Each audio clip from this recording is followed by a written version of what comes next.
Hi, welcome back to Common Knowledge. This is usually the show where I take a look at common Magic the Gathering cards and tell you are they good in the Pauper format, but this time I'm going to do something a little bit different.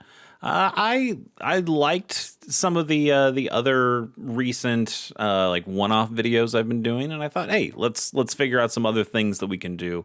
And one of those things is to take a look at the Pauper ban list and just talk about why these cards are banned and my speculation of whether something might get trial unbanned ever again, like High Tide did, or just get unbanned generally. But we can just talk about these cards and see what they're like. How about I do these as full? There you go. Now we can just scroll down this list. That might look a little better. So there are 37 cards. I do have to mention we are going to skip 2 of them because they are about their art and names, and I'll mention them briefly as we go down them, but we're also skipping any of the cards that are conspiracies because those just aren't legal in Pauper. There's nothing really interesting to say other than, hey, they don't work for the format. They just don't work. Sorry. And then we're also skipping any of the sticker and attraction uncards, which I guess like 1 or 2 of them could work. You could talk about that. Anyway, we're not going to talk about those. It's kind of boring. I want to talk more about like the mechanically interesting cards here that could be in Pauper or are at common but aren't in Pauper and why that might be. Some of these will kind of batch together, so we'll also kind of skip through a couple of these pretty quick. Like for something like Aarakocra Sneak, which is 3 and a blue for a 1/4 bird rogue with flying, and when this creature enters, you take the initiative. So there are a couple of initiative creatures. I think there might be 4, 5, something on the ban list. And really the kind of one that isn't is Avenging Hunter. I guess we can take a look at Avenging Hunter real quick, too. So Avenging Hunter, which I don't know if we've actually done on the show before, but we've definitely talked about Avenging Hunter plenty. Avenging Hunter is kind of the only one of these that is not banned, and I don't exactly know why. It's 5 mana. That's probably the big deal. This is 5 mana. A lot of the other ones we're going to look at are cheaper than that, or they're in colors where it's a little easier to get to that 5 mana. Although green can ramp just fine. So well, let's discuss it as we talk about some of these other cards. But Aarakocra Sneak, I think the big deal is that it's 4 mana, so it just naturally can come out a little faster than Avenging Hunter in a lot of scenarios. The thing having flying as well makes it a little tougher to lose the Monarch, I guess. Like, fairies can't just go grab, or not Monarch, the initiative. Fairies can just go grab the initiative from an Avenging Hunter. The Avenging Hunter does have trample, so we probably can go grab it back, but this can really like block up the board, so you just keep the initiative and you use it a lot. That's probably really the issue here. But there are other initiative cards, and we'll go through those a little quicker when we see them because they have similar problems. The initiative is really good in one-on-one formats. It's kind of made more for Commander and similar to Monarch, forcing people to attack each other. But in one-on-one formats where you can flood the board and really just stop the opponent from, you can just stall with the initiative, and you can get a ton of value out of it. And that's kind of messed up. Especially in a color like blue, where you can very easily blink or bounce this creature and get it back on the battlefield and take the initiative back. It's kind of busted. All that glitters, 1 and a white for an enchantment aura that enchants a creature. Enchanted creature gets +1/+1 for each artifact and or enchantment you control. This obviously would have gone very nicely in Bogles, and it's not as strong as some Bogles cards. Like, let's take a look at Ethereal Armor. Ethereal Armor, it is in common. This Dustborn printing is uncommon, but still, it works. This gets +1/+1 for each enchantment you control and has first strike, and it costs 1 less. This seems like a way better card. And in Bogle's decks, it is. It is. Hey, hang on. That's not what we're looking at. We'll get there. We'll get to that one. But in Bogle's decks, like, this would be fine. And I think it got used in Bogle's decks. This was I kind of came after this got banned anyway to the Pauper format. So I don't remember if it was there. What it was definitely in was affinity decks. There were a ton of affinity decks. There still are, but one of the reasons you would run affinity, or at least run white in affinity, is because you could play all the glitters. You get a bunch of artifact tokens. There's just so many artifacts that can flood the board in a way that you can't necessarily, well, not as easily do with enchantments. You're not making a bunch of enchantment tokens in Pauper, and so this card would just make creatures ridiculously big. You could get out, if you have imagine having like your Mirror Enforcer that was already free because of affinity for artifacts, so it's already a 4/4 on the table, and then you pay 2 mana for this thing, and now your 4/4 becomes, well, if you had 7 artifacts before to get your Mirror Enforcer on the table, and your Mirror Enforcer counts as an artifact as well, then you'd get +8/+8, and then this counts itself, so +9/+9. So your Mirror Enforcer is a 13/13. That's kind of messed up. That's kind of messed up, and all sorts of reasons that you just don't want that. It's a little too strong. It's a little too strong. So that one got unbanned, or got banned somewhat recently in the grand scheme of things. And I don't think it's coming back. I think it was very good. It's an aura card, so it has all the same problems that we've seen with auras. But if you get that aura on the table and you can get it down with some quickness, imagine this with Refurbished Familiar. That's also pretty busted. Like you can just do some really gross things with all the glitters. So I'm fine with it being banned. I do have it in a commander deck though, which is really nice. And you're like, yeah, this is pretty good. Arkham's Astrolabe is, or Astrolabe is a single snow mana for a snow artifact. Snow can be paid with 1 mana from a snow source, like a snow-covered mountain or snow-covered whatever. When this artifact enters, you draw a card, and you can pay 1, tap, and add 1 mana of any color. So this is not the worst effect we've seen. Like this is like a normal. I mean, it doesn't sound like such a broken effect, right? Like, let me look at Prophetic Prism, which also got unbanned semi recently. This is 2 mana, and it does basically the same thing. So 2 colorless mana, draw a card, add filter a color. And this guy does the same thing, but it's 1 mana. And at 1 mana, this is a pretty busted thing. It completely replaces itself, so it's just a cantrip in that way. It's pretty easy to play snowlands in most any deck, really. And then you just get this very cheap thing. It's also an artifact, by the way. So, Affinity potentially could run it as just a way to throw out a card there. Costs you a mana, but doesn't really cost you card advantage because you're getting that card back. Pretty easy to filter at that point. It just makes things a little too easy. This makes a little bit more sense when it was, I guess it wasn't ever in standard, but makes a little bit more sense in something like Commander, where it would be not as impactful. Makes a little bit more sense for, I was going to say Modern, but it doesn't. It doesn't, obviously doesn't work in Modern and Legacy. It's just a good card. The Snowlands are so, there's no opportunity cost really to run Snowlands other than them being more expensive than regular basics. But they have all the other properties that basics do, but just with this little extra bonus of being snow. And we already have a bunch of snow stuff in Pauper, like Scred and things like that. And you're just like, oh, snow is not terrible. So you can play snow lands, be able to play great spells like Scred, and then you get access to something like this. It's just a little too strong. So I don't think this one's ever coming back either. I think Prophetic Prism is probably the line for them of like, okay, we gave you that filter effect. Your Tron decks are able to filter now in a easier way, but we don't need to make it that easy for you.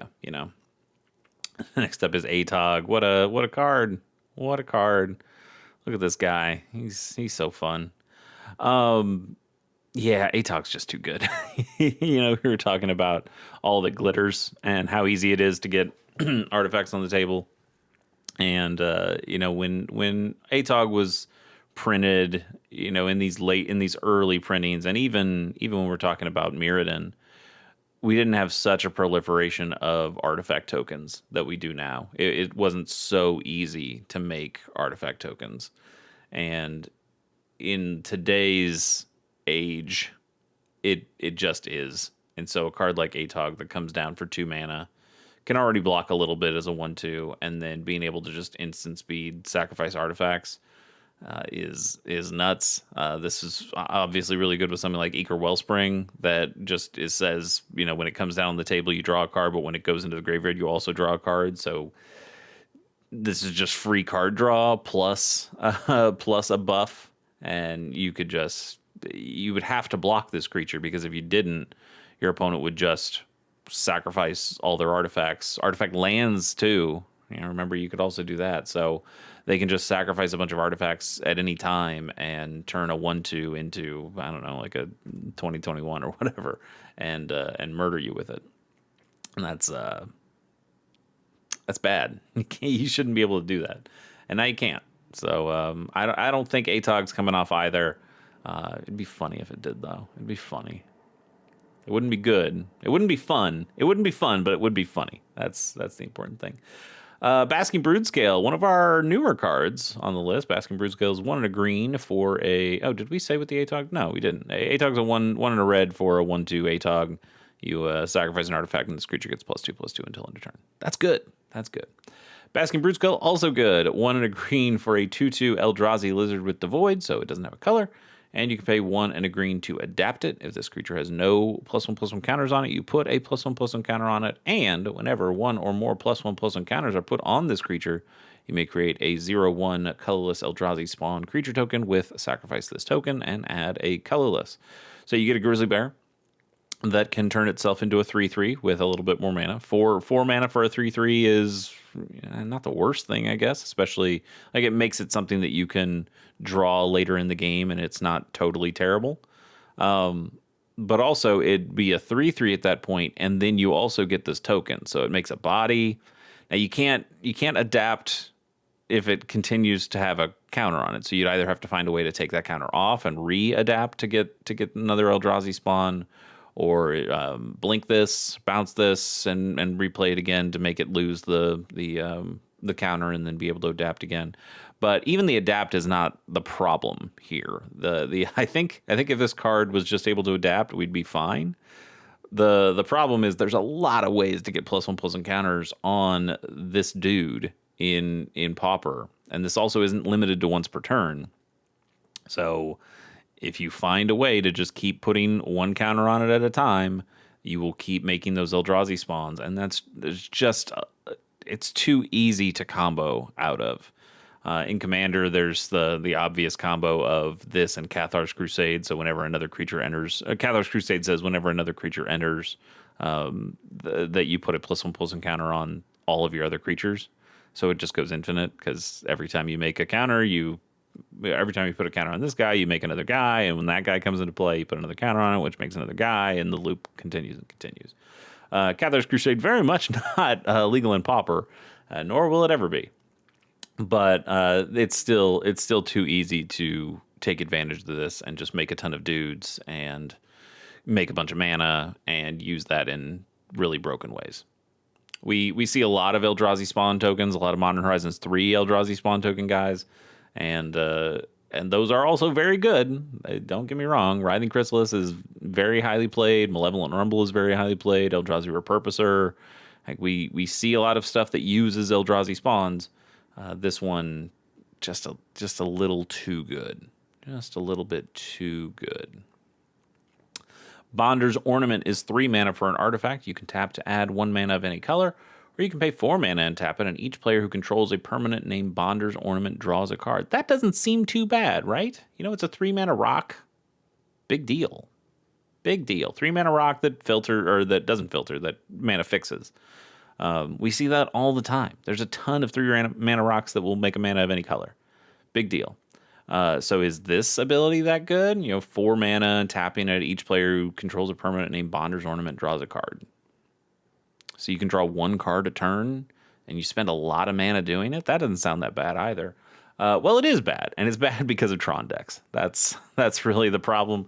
Tron decks can make that mana very simply, very easy, and Tron decks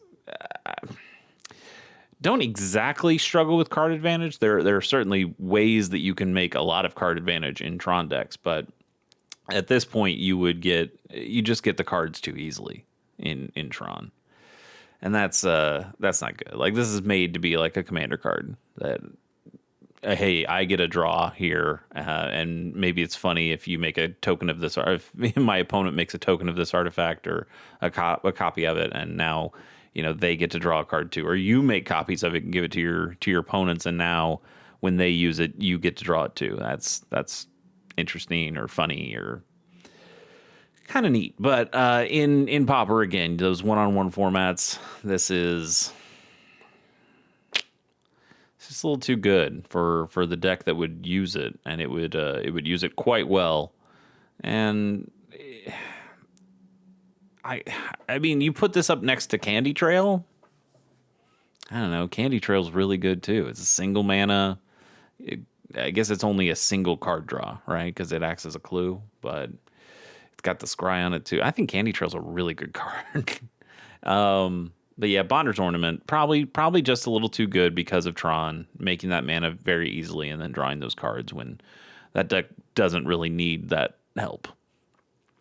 Chatterstorm, here will be another bucket of cards that we can just kind of go, yep, it's like that. And those are Storm cards. Storm cards are really good. I don't know if you've played Magic or heard about Magic before, but Storm was a really good mechanic. And every time they've tried to bring it back in the most light, easy ways possible, it has always found a way to break the game in multiple ways. It's just too easy for some decks to cast spells, especially ones that are in red mostly, but red that can also do green. It's a bad time. It's a bad time. So let's talk about Chatterstorm first. It's 1 and a green for a sorcery. You create a 1/1 green squirrel creature token, and it has Storm. When you cast this spell, you copy it for each spell cast before it this turn.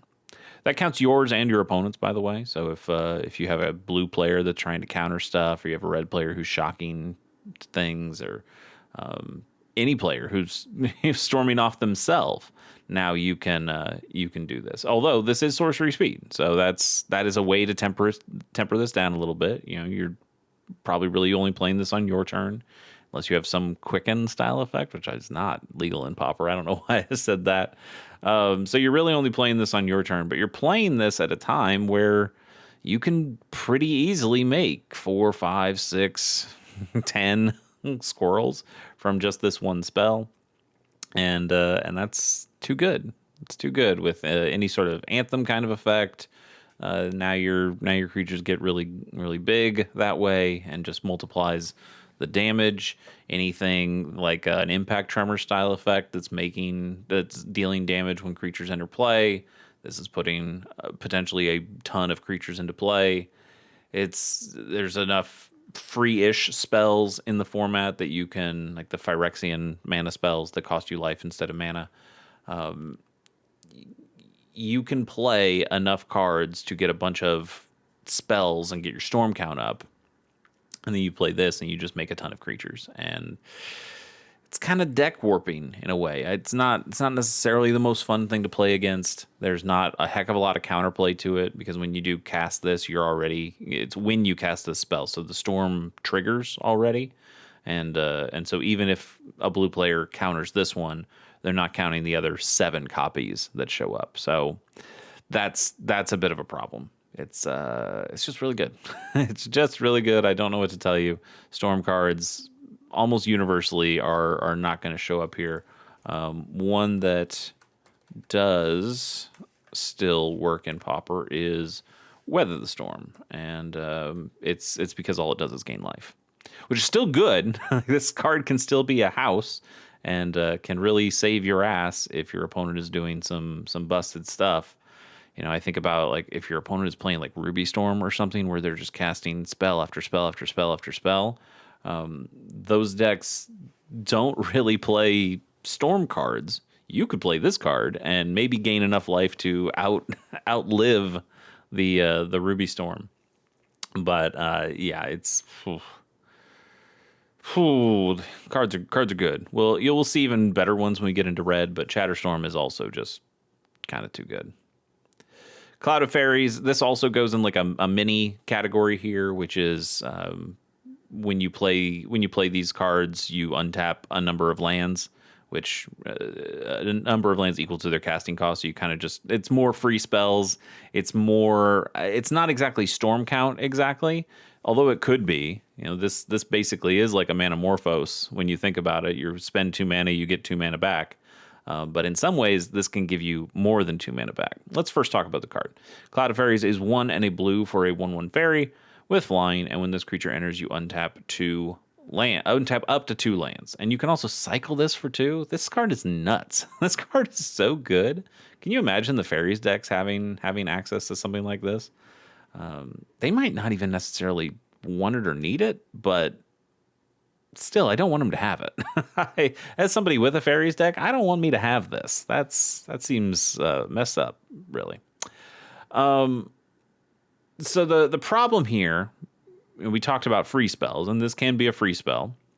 How different is this than Snap, right? Snap is an instant that bounces a creature and then untaps 2 lands. And that's one of the only ones that's still legal in the format. And I think it's because an unsummon effect is a little less powerful than a creature here, like adding board presence, adding a flyer for 1/1, although we'll see some other ones that aren't adding bodies. The cycling here is really good that this card has that as well, but I think the real problem here is when you talk about lands that can tap for more than 1 mana.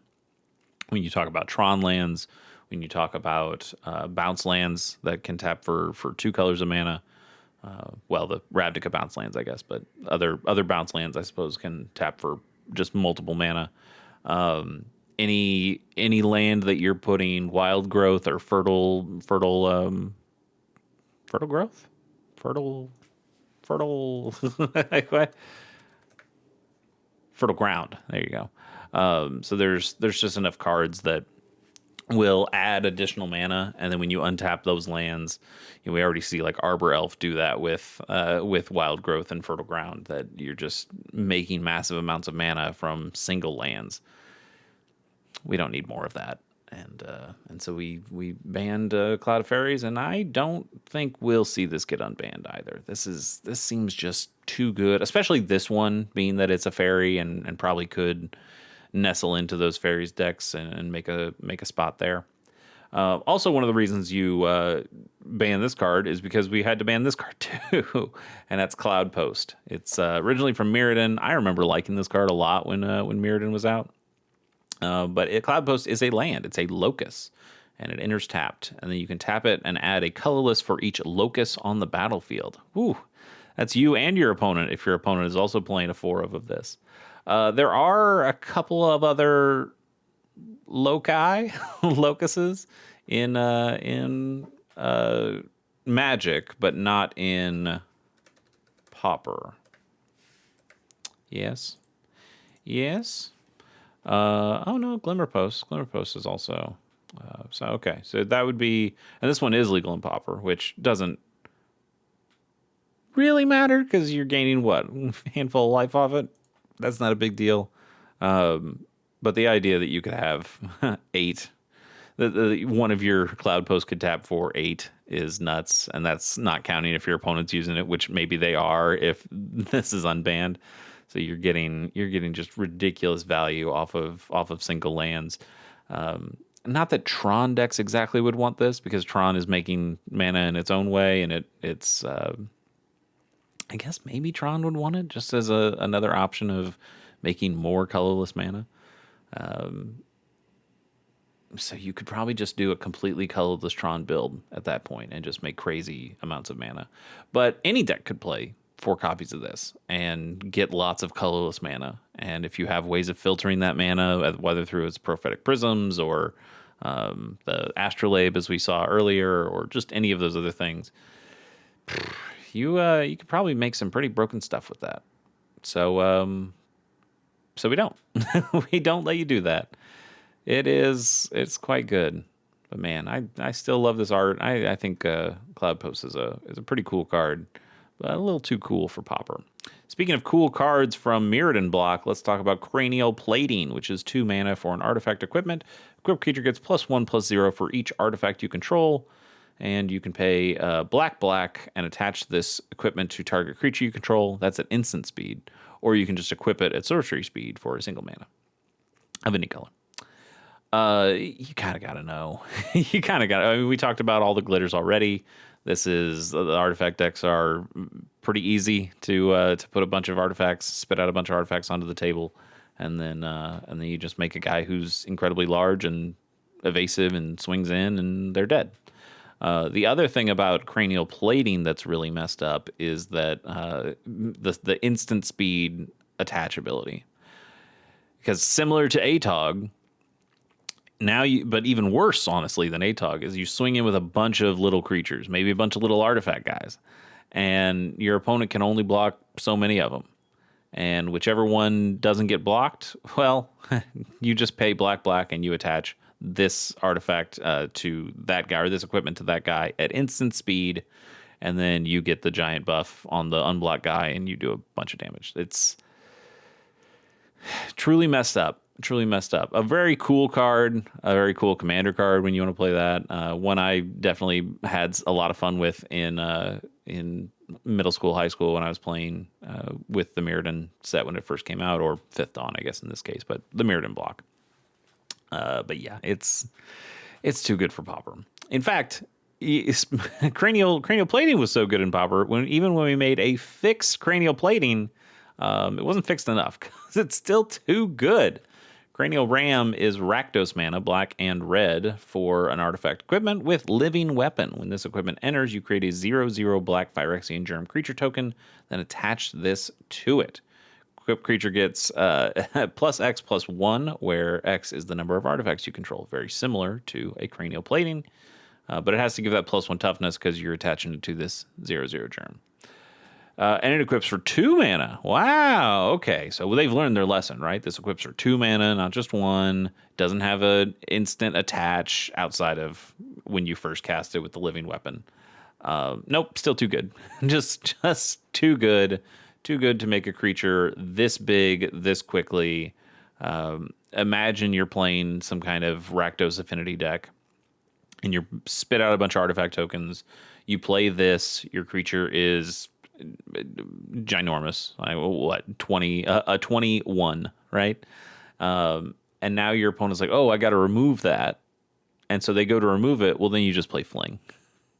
And you just instant speed Fling as the cost. You already sacrificed the creature. You deal 20 damage to your opponent. What can they do? It's too good. It's too much damage too quickly. There's too much power too quickly. If your opponent doesn't have a way to block or remove this guy, they're just instantly dead. It's too much for too little. So even when you quote unquote fix it, it's still too good. Daze. This kind of goes into that other category we talked about. This is basically just free spell stuff. Daze is 1 and a blue. For an instant, you may return an island you control to its owner's hand rather than pay this spell's mana cost. And you counter a target spell unless its controller pays 1. Force Spike is still in the format. Like it's fine to, like, a counter spell that counters a target spell unless they pay 1 is still pretty good in Pauper, where every mana kind of counts most of the time. And then saying, hey, you don't even have to keep 1 mana open to play Force Spike. You can literally be shields down, or appear to be shields down, no mana available, and your opponent feels like they can start to swing in. They feel like they can start to play the game, and you go, oh, by the way, no, you can't. No, you can't. I guess I'm becoming a broken record. It's too good. That's why we had to ban it. It's just too good. I think this, more than being too good though, I think this just ruins it ruins kind of the shared contract that we all buy into when we play a game of Magic the Gathering. That you calculate as a player who's playing against a blue player. You already know, okay, I got to be aware of counterspell. I got to think about how much mana they have open, which kind of counters they can play. If they have 2 blue open, okay, that's just a straight up counterspell. If they have 1 open, could that be an annul? Could that be an abjure? Could that be, you're doing the math. Could that be an envelop? Should I not play sorcery? Should I play instants instead? Could it be a dispel? Should I not play instants? Should I play sorceries instead or creatures instead? If it's 2 mana, should I try to force them to counterspell something and then be able to play my second spell? It just there's ways that you play around it, and Days kind of takes that shared social contract and goes, no. What if you just always made them paranoid? And I think that's too much paranoia from a control player, and it doesn't feel good. So even worse than it being a good, powerful card, it's that it makes people not have fun playing the game, and that I think is almost more important, because this sucks. It just sucks. It sucks to feel like, okay, I've played around all the possibilities my opponent could have. They don't have any mana. That should mean I'm free to go, right? And they go, nope, I can do this, and I hate it. I'm glad it's banned. It should never be unbanned. Deadly Dispute. This one was also semi-recently banned. It's 1 and a black for an instant. As an additional cost to cast the spell, you sacrifice an artifact or creature. You draw 2 cards and you create a treasure token. That's very similar to a lot of cards we play today. We think about a card like a Visceral. Is there the S in Eviscerator? No. I'm Insight. How about that? I was just not spelling it well. Anyway, Eviscerator's Insight, as you can see, similar kind of effect. No treasure token though, or Fanatical. I will spell better at some point. Fanatical Offering. Same mana cost, an additional cost, sacrifice an artifact or creature, draw 2 cards, and create a map token instead. So we see effects like this in other ways. Why would this one not be good? And it's because treasure tokens are really good. Like, treasure tokens make this thing into basically a 1 mana spell because you're getting paid back. That's a little too strong. Affinity decks like this, because it's not only a mana, but it's an artifact token that you're making, and that can make Refurbished Familiar too cheap. One of the really messed up things about Magic rules is, especially when it comes around Affinity, when you are paying the cost for an Affinity card. So think about a Refurbished Familiar. Let's pull that one up. Refurbished Familiar. Think about this card. So this spell costs 1 less to cast for each artifact you control. So if you have 3 artifacts on the table, this thing costs a single black mana. This checks how much the card costs almost before you cast it. Yeah, before you cast it.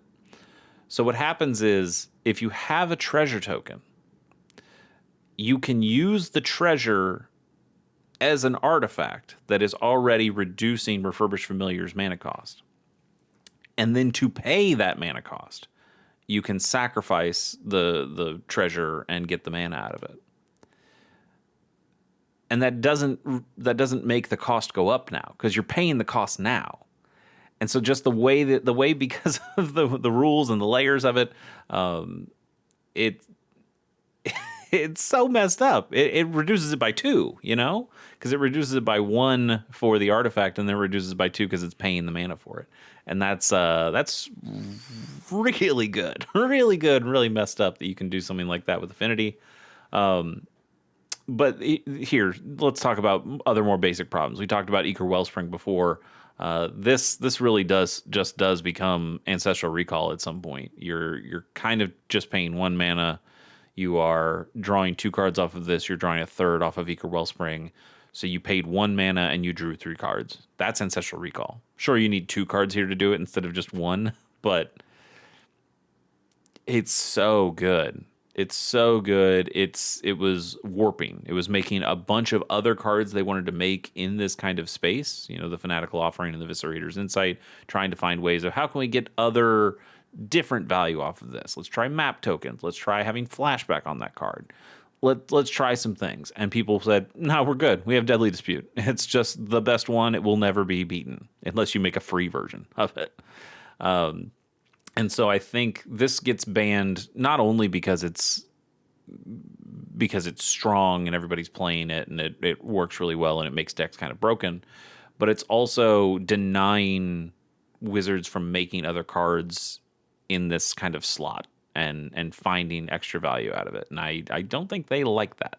They don't want a card that is definitively good all the time and doesn't have any other competition. And so this eats the ban, and deservedly so. I don't think it'll come back. It's just too strong. Disciple of the Vault, Mirrodin block really hit us like a truck, didn't it? And here's the thing about Mirrodin block, as we mentioned before, it's not that Mirrodin was all that broken, even though it was. Like for the limited environment, it had free spells that you could play. It had affinity stuff that was just so strong. It warped a lot of the format. That's why you ended up getting I think something like Kamigawa afterward that was really powered down compared to Mirrodin. But from a Pauper perspective, not that Pauper was a thing at this point, but from a Pauper perspective, some of these cards wouldn't have been that big of a deal, or would have been strong, but just kind of regular strong.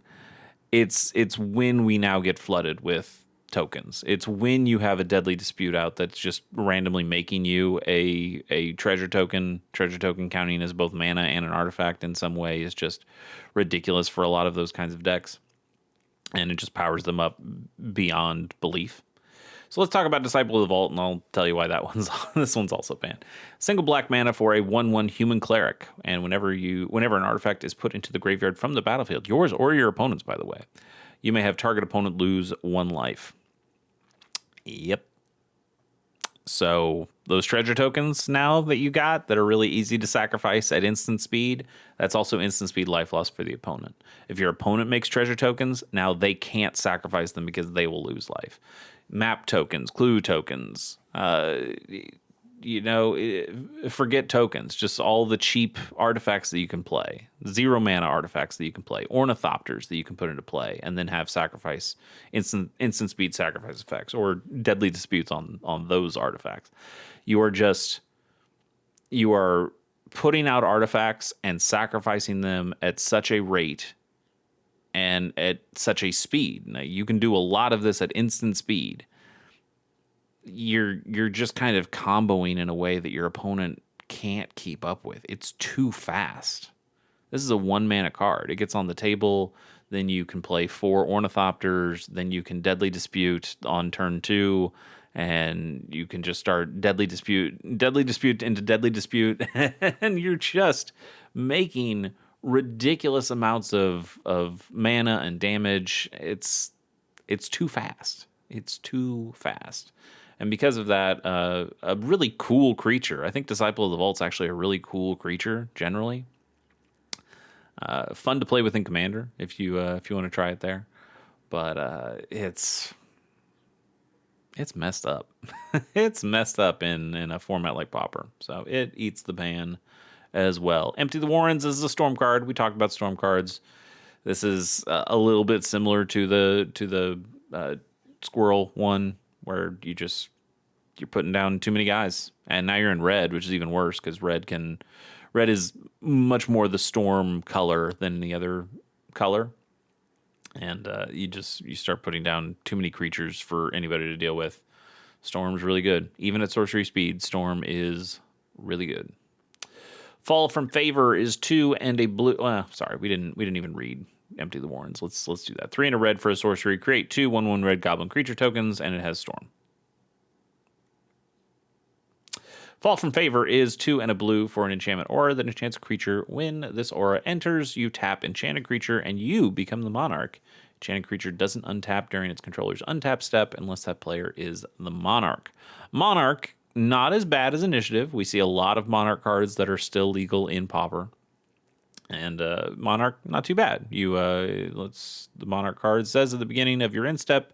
Does that actually play? Does that play on my? It does. I'm not actually looking at the video screen when I do this, so I don't know what's actually picking up. At the beginning of your end step, you draw a card, and whenever a creature deals combat damage to you, its controller becomes the monarch.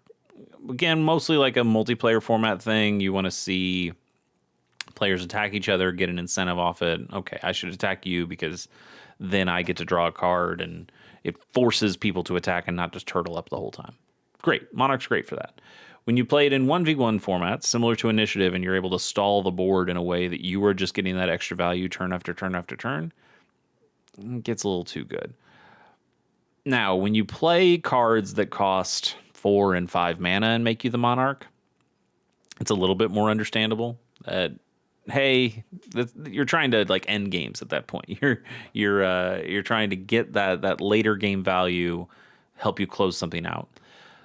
This costing 3 and also being a removal spell in a way is, that's really strong, really strong.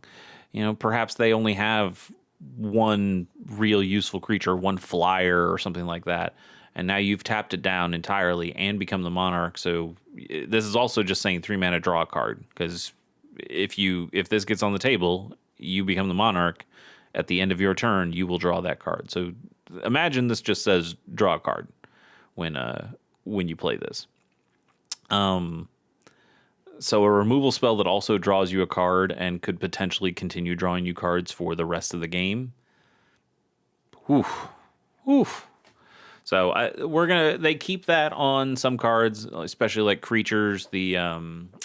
What is the white creature, monarch, and Pauper? Palace Sentinels. That's what I was thinking of. So again, 4 mana for a creature that's, not really that good otherwise. It blocks some stuff, but mostly just like a vanilla creature outside of the monarch. It doesn't seem as bad as something that is a removal spell plus the card draw. That's tough to get through. Frantic Search, very similar to our Cloud of Fairies here. 2 and a blue for an instant. You draw 2 cards, then discard 2 cards and untap up to 3 lands. If you're paying 3 mana, you're untapping 3 lands.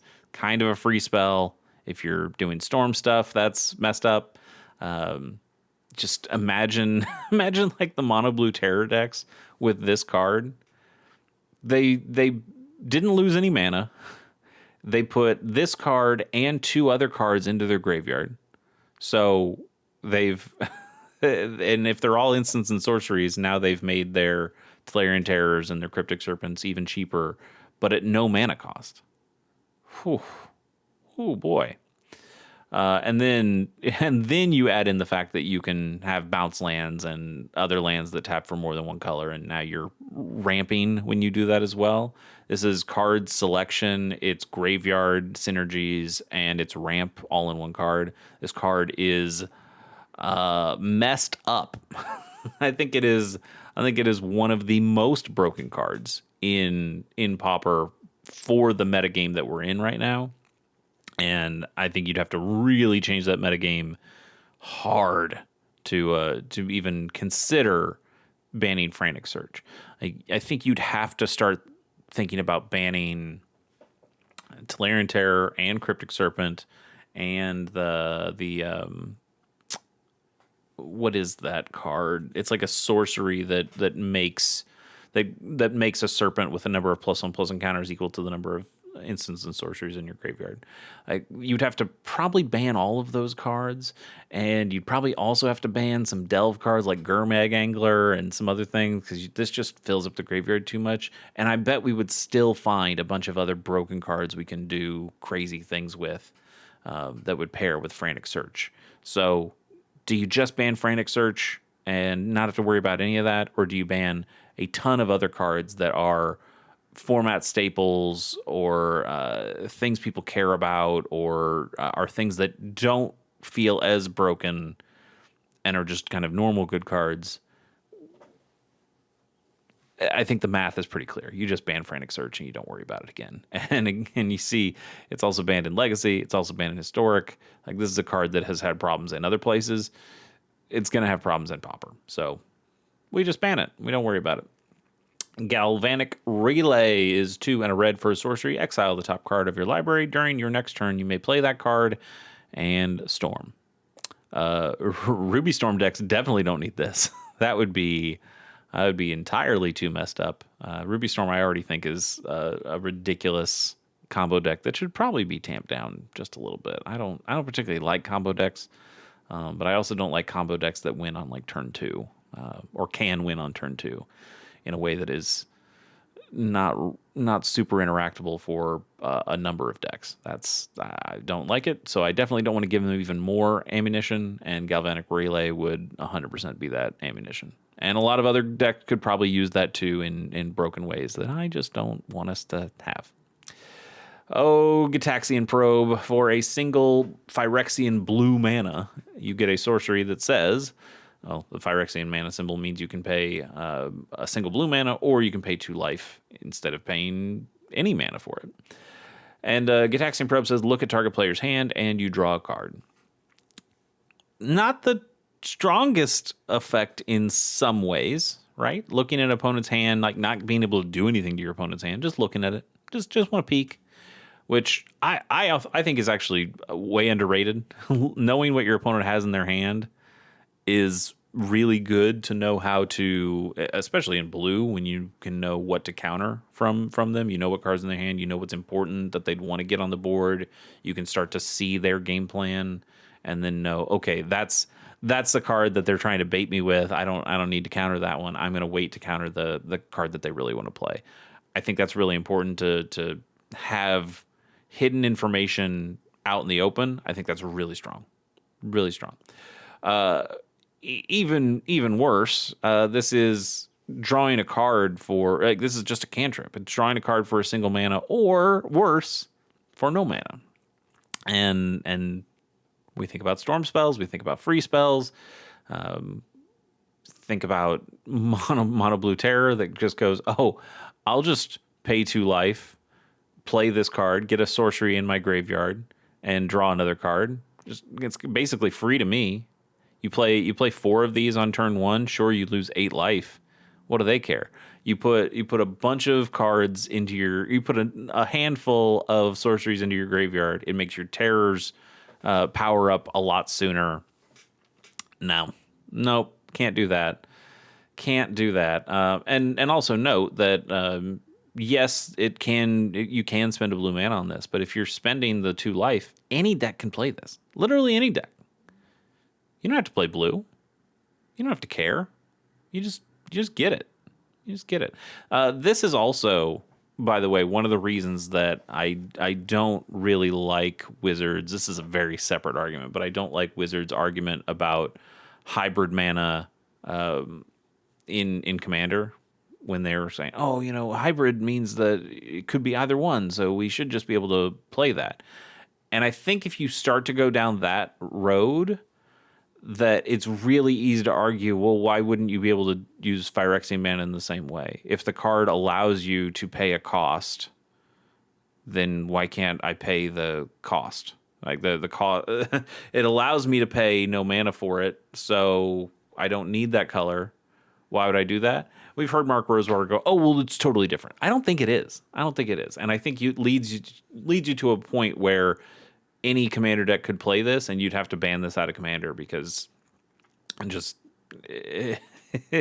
It's just if it becomes a staple card that every deck could play, literally every deck could just cycle for 0 mana, like cantrip for 0 mana. That's I think that's too good. I think that's too good. We see it's banned in a bunch of other formats. It would be a problem in Pauper. It'd be a problem, honestly, in any format, really.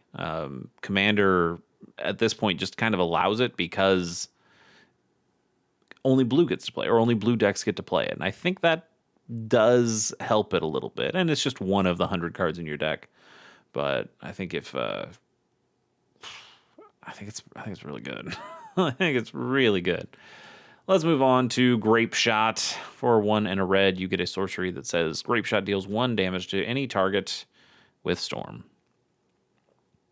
Too good. Too good. Storming off. This would just make Ruby Storm even more deadly. We can't have that. They're deadly enough already. But it would also make a lot of other decks really deadly. It's one of the best Storm cards because it's doing direct damage, and it's so hard to stop. So Grapeshot, you're banned. You're banned, and I don't want to see you. Gush, another free spell here, 4 and a blue for an instant, but you're not going to pay that. You may return 2 islands you control to their owner's hand rather than pay the spell's mana cost, and you draw 2 cards. Yeah, you got to bounce 2 lands, but you think the blue player cares too much later in the game when they just need to refill their hand and they've got enough mana anyway, and they play this at the end of your turn, so they draw a couple cards, and now they've got 2 more cards in their hand because of the islands, and they can just immediately play one of those islands back out. They're fine. They're fine. Gush is so good. Again, you see it banned in other formats too. Gush is a really good card that will never be unbanned in Pauper. I can't possibly see it being unbanned in Pauper. It would be nightmare. Nightmare. High Tide. We tried. We tried, and I'm glad we tried. But at the end of the day, High Tide was just too good. High Tide is a single blue mana for an instant until the end of turn. Whenever a player taps an island for mana, that player adds an additional blue. So the problem here, I don't think High Tide is necessarily the problem here. And it's more of a frantic search situation where that card in a vacuum might be okay. Frantic Search, I think, is actually better than High Tide. But in a vacuum, this could be okay. You could understand how, hey, this is like a ritual effect for blue. For 1 turn, hey, they get to play their blue cards a little, some bigger blue cards. Fine. You know, and what are they going to do? Play a big blue creature? There's some big blue creatures, but blue's not the best at creatures. I don't know. You get your Murmuring Mystic out quicker. Okay. And you could probably make a couple birds. Still good. Still good. Don't get me wrong. But I don't think that would be good enough to make it ban-worthy. What makes it ban-worthy is when you get into all the combo potential things that you can do. Storm potential stuff of being able to play spells, bounce spells, play an Archaeomancer, get a spell back from your graveyard, play a blink spell, blink your Archaeomancer, being able to just continue to untap things, play snap to untap lands. Now those lands are tapping for even more mana, as you see with High Tide, and then the Kamigawa combo of using arcane spells in ways that will untap lands or untap permanents and draw you cards and just allow you to do crazy stuff. And the biggest problem with those decks isn't that you could combo off with them. It's that the combo was non-deterministic. The combo was not, the combo wasn't infinite. You didn't know 100% sure that, yep, this combo works and you're dead now. You'd have to play turns that would take 5-10 minutes plus as people just like played their deck and fiddled with stuff and just played solitaire, and the other person on the other side is like, well, unless I had exactly a red elemental blast and I used it at exactly the right time, you're just dead. You're just dead. You're not just dead. That's even worse. You have to continually pay attention and watch this, frankly, bullshit happen in front of you.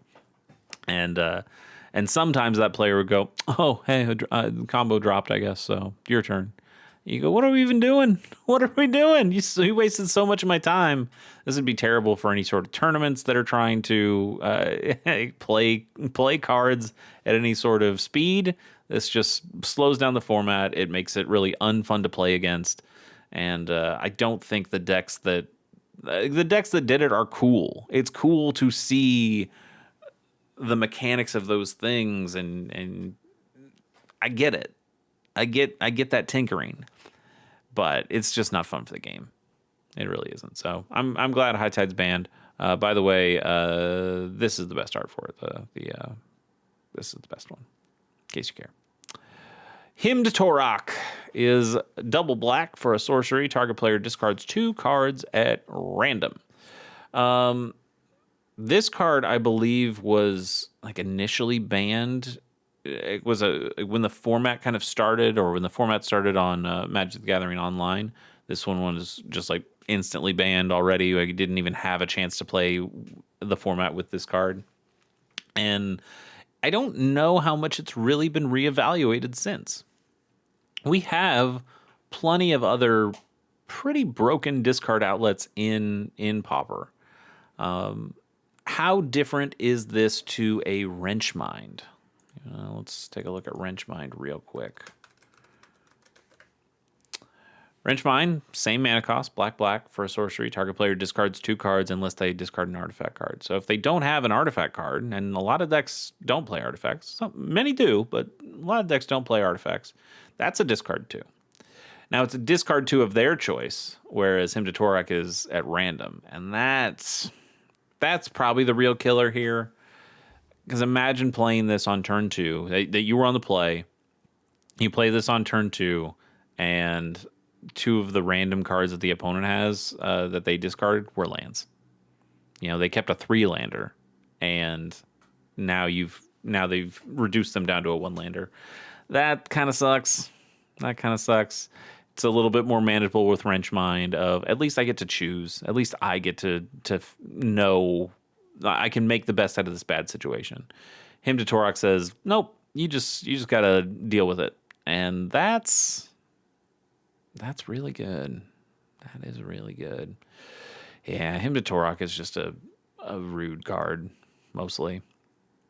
I think we could trial unban this one, but I bet it would be banned real quick. I bet it would be rebanned real quick. But I think at the very least we could try. We could try and just confirm that it would be too bad. But man, what a card though. Invigorate. Hey, green gets to use free spells as well in ways that are messed up. Invigorate is 2 and a green for an instant. If you control a forest, rather than pay this spell's mana cost, you may have an opponent gain 3 life. Target creature gets +4/+4 until end of turn. That doesn't seem too bad, right? It's a 3 mana for a big giant growth. That's no big deal. Or you're having them gain 3 life to deal 4, right? To deal 4 extra damage. So what? You're really only getting one extra damage on that deal, and that is true if infect wasn't a thing. Infect being, you're putting poison counters instead of doing damage to the opponent, so you don't care about their life total. Yeah, you can have the 3 life. I don't care, because now I get to put 4 extra poison counters on you with my infect creature, and that's great. Plus, if your infect creature had any power on it whatsoever, you've now gotten them to 5, at least 5 poison counters. You already got them halfway dead out of a single card. It's too good. And imagine having 2 of them in your hand. God, yeah. Here, the thing is, you look at this card and you go, wow, in Mercadian Mass, this was not a big deal.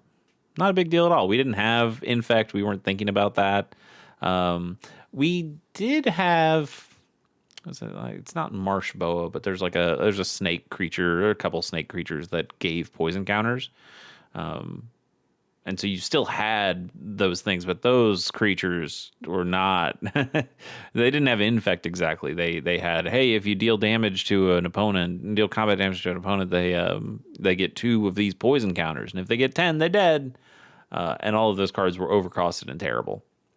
But now with infect creatures, this is too easy. Too easy. Free spells plus a ton of poison counters. It's too good. Too good.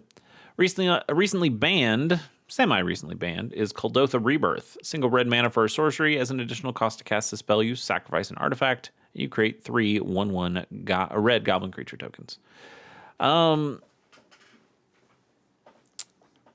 The there's this card leaves a lot of board presence. And again, we get back to artifact tokens that are really easy to put on the board. You know, you play a Blood Fountain turn 1, puts out a blood token, and the Blood Fountain also counts as an artifact. So you got 2 artifacts on the board. You play a red source the next turn, and you sacrifice that blood token, and now you've got 3 dudes on the table. It's really easy to get these 3 dudes. It's really easy, especially them being goblins. Goblins were a really good deck in Pauper for a while because you had ways of pumping up goblin power, and so just to have a few goblins for a single mana, one mana for 3 power in a way, that could then over 3 bodies be doubled to 6 if you had some kind of anthem effect style thing for it. It's too fast. This is a format that is still too fast, in my opinion, and this just made it even faster. And yeah, it's too good. Too good. That's a really boring thing to say. It's just too good. That's why I got banned. But in this case, kind of can just see, like, you shouldn't be able to do that. Monastery Swiftspear, single red mana for a 1/2 human monk. It's got haste and it's got prowess. Whenever you cast a non-creature spell, this creature gets +1/+1 until end of turn.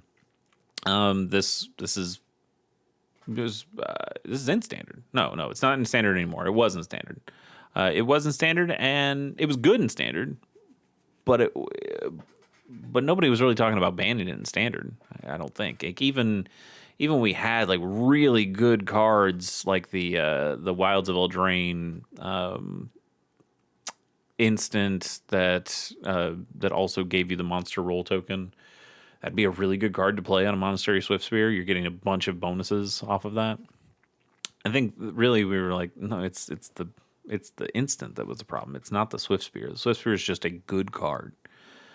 And in Pauper, I think it is still also just a good card. I think we could also see this get a trial and ban. I'm not saying it would be great. I'm not saying people would love to play against this card. It's still an incredibly strong card. But I don't know. Somebody would have to tell me, because I came to the format after this thing was banned already. So you might need to tell me in the comments, why was Monastery Swiftspear too good for Pauper? Because in my eyes, it's just really strong, but it's not game breaking. You know, a haste prowess guy on turn 1, I get it, but I played a bunch of Arena and played this guy and played against this guy. So I don't specifically know what cards we're talking about when we're talking about this being banned and why, like what it combos with, or not necessarily combos with, but what works in tandem with this to make a Broken Atmosphere. So I would be willing to try a trial unban with this, but again, you got to let me know. Am I missing something here? Mystic Sanctuary, I'm not missing this one. I know, I get it. Mystic Sanctuary is a land that is also an island. It taps for blue, like islands do. And this land enters tapped unless you control 3 or more other islands. When this land enters untapped, you may put target instant or sorcery card from your graveyard on top of your library. Also banned in Modern, so it's pretty good.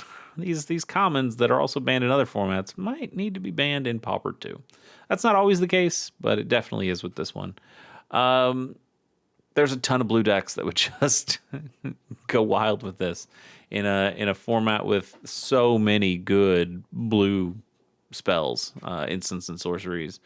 You get your brainstorm back, and that allows you to manipulate the top of your deck even more. It's just your Lorien reveals to get your land drops even better, but then to be able to get your Lorien reveal back later in the game, so then you can draw a ton of cards later in the game.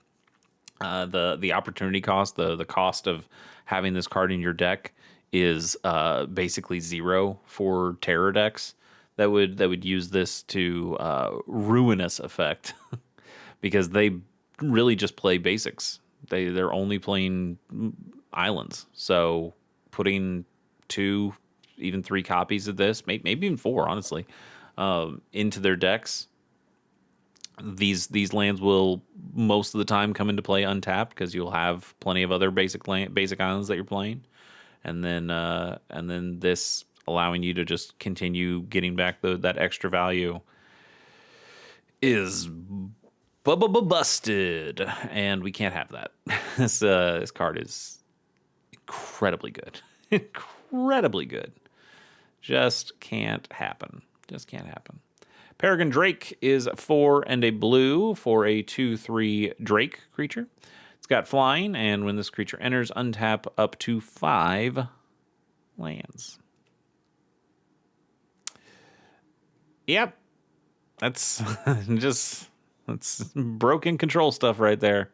You untapping that many lands can be an incredible mana burst. And then you still just get a 2/3 flyer out of the deal.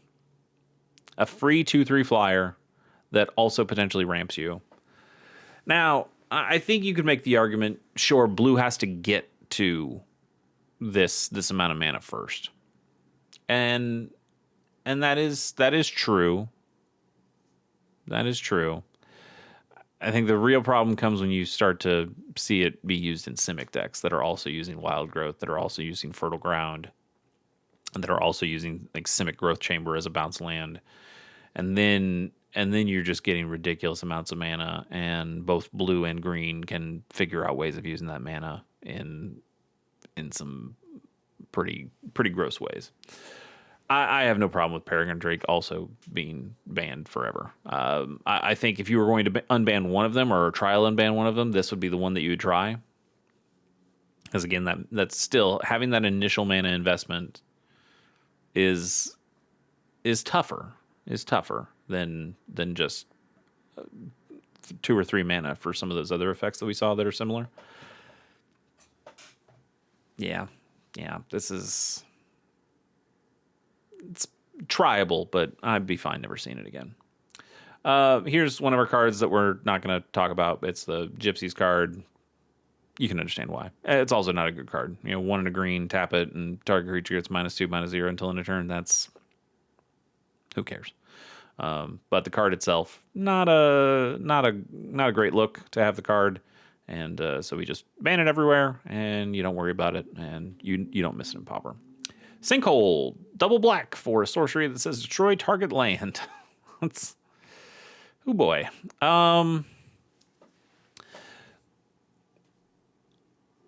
You could trial unban this. You could.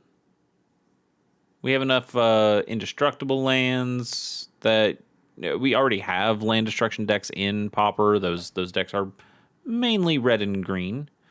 Although I think some of them splash a little black for a couple of other black cards that will destroy lands. 2 mana to destroy land. This would instantly become the best land destroyer. Outside of like Cleansing Wildfire. But Cleansing Wildfire is only sometimes used for its land destruction capabilities. It is much more used for its ramping and drawing capabilities for you as the person casting it. I think you could see a bunch of black decks that would just put 4 of this in its sideboard, or even put 4 of it in its main board, honestly. Like, everybody's playing lands. So finding ways of getting land denial in mono black lists like Mono Black Sacrifice, or even decks that are mostly black that splash another color. I think we'd all get really sick of this card really quickly. You could try a trial and ban, but I think we all know how it would go. This card's just too good. They bumped it up to a rare at some point because they're like, yeah, we get it. We know. But look at these editions of it. Beta, unlimited, collectors, turn into a judge gift card, online promos, Eternal Masters. That is the newest printing of this card. And you know what? $6.38 is not too bad for this card if you want to play it in Commander or something, I guess. And then these 30th anniversary editions, which are stupid. Don't get me started on that. But yeah, we're not putting this in a bunch of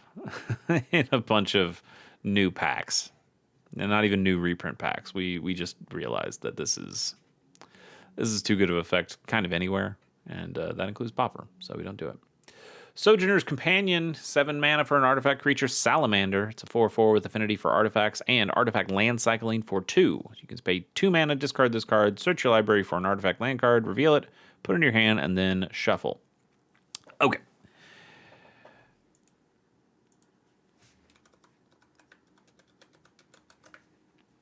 Here's the problem. This is the card you're comparing this to. Well, let's get the good Mirrodin one instead. This is the card you're comparing this to. 7 mana, 4/4, affinity for artifacts. Same thing. Except this thing also has the artifact land cycling. Artifact land cycling is really good. You can just find those indestructible lands, put them on the board. It helps you mana fix. It's not ramping you, but it is getting you the lands that you need. It makes a lot of hands more keepable.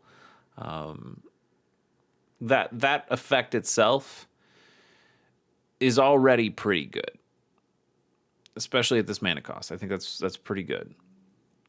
But then just having this card also just be a Mirror Enforcer would not completely take Mirror Enforcer out of the format. I think you'd probably still end up playing a copy or two, but you'd play 4 of this, and then it'd be a question of how many more Mirror Enforcers you play. And I think this is just an easy one to eat a ban and go, hey, this is like a cool card that was pivotal to the format from its earliest beginnings, and we like this card. And honestly, even this card has seen dwindling play as we've found other cards to play instead, but it still sees some play. But it's a classic. It's a classic card. We should try to protect Mirror Enforcer because it's not that broken, but it's broken enough in a fun way that we like it. It's part of the format. And this thing came in Modern Horizons 2 and said, well, fuck your format. What if I was just a better version of that card? And with an ability that you go, ooh, maybe that's a little too good. And so we just ban it. We keep the classic Mirror Enforcer alive, and we don't have to really worry about the implications that artifact land cycling can deal with. I've got some decks that would really like this card, that would really love to go find my bridges in a more consistent manner. But I'm fine with this being banned. I don't think we should trial unban it. I think we should leave it where it is. We're fine without it.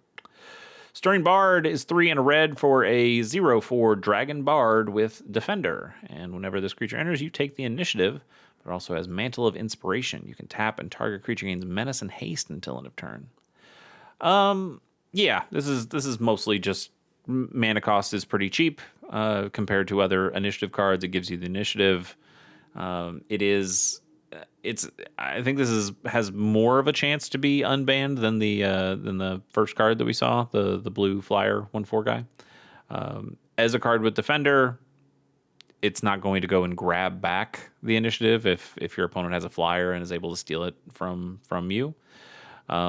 Though this ability to give a creature Menace and Haste just makes it easy to take that initiative right back. And then also potentially has some real rough implications for other decks. Can you imagine a Monster Tron deck being able to, and our Monstertron decks already splash red for breath weapon and things like that. So you splash a little bit of red, or just have the prophetic prisms and ways of filtering, being able to play this, get the initiative, but then also being able to give your Maelstrom Colossus haste and menace. Being able to give your Generous Scent haste and menace. They don't really play Generous Scent all that much. You could, you can. I do a couple copies. Like giving some of these cards that come out, and or Ulamog's Crusher. Imagine giving your Ulamog's Crusher. Oh my God, haste and menace plus the Annihilator 2 it already has. Yeah. I think if it was just this. If it was just Defender and when it enters you gain the initiative, maybe. Probably still wouldn't make it because 4 mana is still pretty cheap. But I think this just puts it over the edge of like, no, you pushed you pushed it just a little too much. You were right on the edge, and then you said, oh, can we get away with a little bit more? And no, the answer is no. This is too strong now. Get out of here. Stone Throwing Devils, also, we're not going to talk about it. It's a 1/1 first striker. You wouldn't play it anyway. It's fine. It's fine. Temporal Fissure, 4 and a blue for a sorcery. Return target permanent to its owner's hand with Storm. Storm again's the problem. I think the other problem here, though, is permanent. So you could bounce lands. So later in the game, you're storming off, and then you just bounce all your opponent's creatures and a bunch of their lands. It just they can't rebuild from that. You might as well just say the game's over. And I think we have other ways of just saying the game is over, and those ways are more interesting and more fun than Temporal Fissure. We don't need it. The storm's already inherently problematic, but then the target permanent thing is just over the edge. We're good without it. Treasure Cruise, what a classic. Look at this card. Banned in Pauper, banned in Modern, banned in Legacy, restricted in Vintage. We just know. Card's too good. Think about the terror decks. Yes, they want to keep their graveyard intact so they can play more terrors, but can you imagine them on like a middle, late turn? Maybe they already have one terror out, and now they're out of cards and they just need more cards. Well, hey, we got a graveyard full of cards. Let's take out all the cards that we don't care about.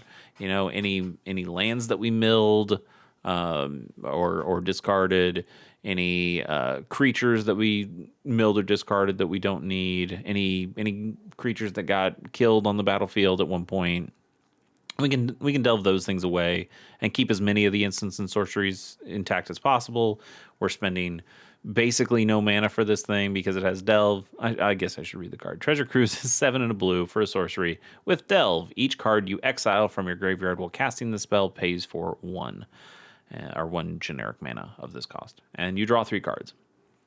So the blue decks that put a bunch of stuff in their graveyard very quickly, black decks can do a lot of that as well. So your Dimir decks would also take advantage of this. And I think you'd find that other deck types, other colors, would also try to find ways of jamming Treasure Cruise into their own lists. And this card's just really good. It's been good in so many different formats, and the only one that really seems to be fine with it is something like Commander, because it's you only get one copy of it, and there's 3 other players that can exile graveyards potentially to slow you down from this. And even your 3 cards against each of your opponents drawing their own cards on their own turns, maybe it's a little bit more balanced, or it's not as game breaking as it would be in a 1-on-1 format. But in 1v1 formats, especially in something like Pauper, where value is just the name of the game, this is too much value too quickly, especially for the decks that are already incredibly good without it. This would push them just completely over the edge. Underdark Explorer, 4 and a black for a 5/3 Lizard Warrior with Menace, and when this creature enters, you take the initiative. Now, you might go, wait a minute, we've been talking about how Avenging Hunter is 5 mana, and 5 mana seems to kind of be where Wizards is going, like, or where the Pauper format panel, not Wizards, is going, okay, we think we can deal with that. We think we can deal with an initiative creature that costs 5 mana. This one costs 5 mana. Why are we not doing that? Menace in a lot of ways is a much worse ability than Trample. So this guy is still pretty easy to block compared to the trampling guy. Why wouldn't this be in here? And and the reason is pretty simple. I'll write it down for you. It's a Dark Ritual. This card's legal in Pauper. It's 1 mana for 3 mana. 1 mana for 3 black mana. You potentially could have a turn 1. Turn 1, you got a couple of Dark Rituals. Potentially get a turn 1 Underdark Explorer. And now, not only do you have a 5/3 Menace, but you have the initiative, so you go find another land, and then you just, like, what are they going to do? Are they going to be able to steal the initiative back on their turn? On their turn 1? No, probably not. So if that's the case, when would they ever have a chance to get the initiative? How much value do you accrue on turn 1 or turn 2 and playing this card before they get a chance to potentially take it back? And they just kind of don't. They just kind of don't. So this being a black card is specifically the problem, because you can't do that with Avenging Hunter, or you can't do it nearly as easily with Avenging Hunter. I bet there's a way. I understand that there is probably a way to make it work on turn 1 with Avenging Hunter, but that would take a lot more steps. This takes a lot fewer steps, and it's really good. Speaking of really good, this one only costs 4 mana, and it does basically the same thing. Vicious Battle Rager is a 1/5 Dwarf Barbarian. And when this creature enters, you take the initiative. But it also has Spiked Retribution. Whenever this creature becomes blocked by a creature, that creature's controller loses 5 life. So even worse, your dark ritual just gets this thing out so quickly.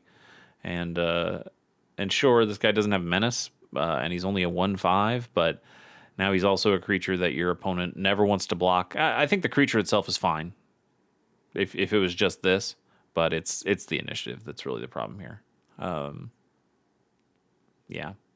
I like this as an idea, in a limited environment or in Commander or something like that, where, okay, yeah, I got the initiative from this guy. Maybe you stole it back, or maybe you stole it from me.